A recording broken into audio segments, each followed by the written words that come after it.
Una forma di malaria aggressiva che non gli ha dato scampo. Ha cominciato a sentirsi male nei giorni di Natale. Luigi Bovolenta, il 58enne di Vigonza, è morto in ospedale a Padova lo scorso 6 gennaio. L'agronomo era tornato il 19 dicembre dal Gabon, dove era stato per lavoro. Era un valutatore per la gestione forestale sostenibile per un organismo internazionale. I suoi viaggi nel bacino del fiume Congo erano frequenti. Le sue condizioni sono peggiorate il giorno di San Silvestre ed è stato poi trasferito nel reparto di rianimazione dell'azienda ospedaliera di Padova. Si parla di malaria cerebrale, che è la forma più grave di malaria e che è quella che purtroppo si accompagna anche a un maggior numero di decessi. Circa il 10-20% dei casi di malaria cerebrale sono casi fatali e in un altro 20-25% dei casi si hanno dei reliquati.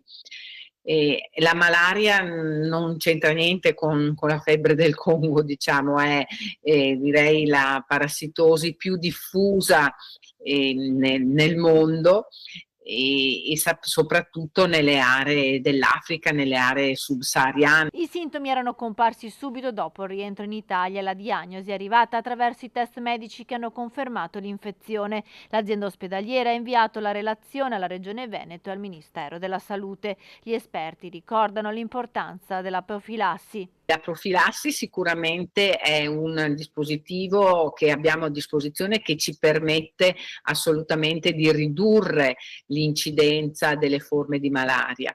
Ovviamente alle volte può non essere sufficiente. L'importante, e questa è una raccomandazione che faccio in generale, è che chi torna dall'Africa o comunque da paesi dove sappiamo esserci endemica la malaria, si ricordino di questa cosa e si ricordino di dirla sempre ai medici con i quali vengono in contatto nel caso appunto di presenza di sintomi. I funerali di Luigi Bovolenta si svolgeranno sabato 11 gennaio alle 11 nella chiesa di Vigonza, dove il professionista, molto stimato, viveva con la famiglia, la moglie e i 2 figli. La morte di Luigi Bovolenta per malaria segue di appena un mese quella del trevigiano Andrea Poloni, 55enne, deceduto per complicazioni della medesima infezione dopo essere stato nella Repubblica del Congo.